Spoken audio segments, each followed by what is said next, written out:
రక్షకుని జన్మస్థలమా, యూదయ బెత్లెహేమా. రక్షకుని జన్మస్థలమా, యూదయ బెత్లెహేమా. ఆరాధనలకు ఆరంభమా, హృదయార్పణలకు నివాసమా. ఆరాధనలకు ఆరంభమా, హృదయార్పణలకు నివాసమా. ఎందుకో ఇంత భాగ్యము దాచి ఉంచే ప్రభు నీ కోసము. ఎందుకో ఇంత భాగ్యము దాచి ఉంచే ప్రభు నీ కోసము. స్తుతియు మహిమ ప్రభావము ఎల్లవేళల ప్రభుకే చెందును.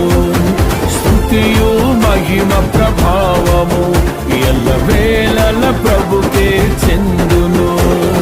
రక్షకుని జన్మస్థలమా,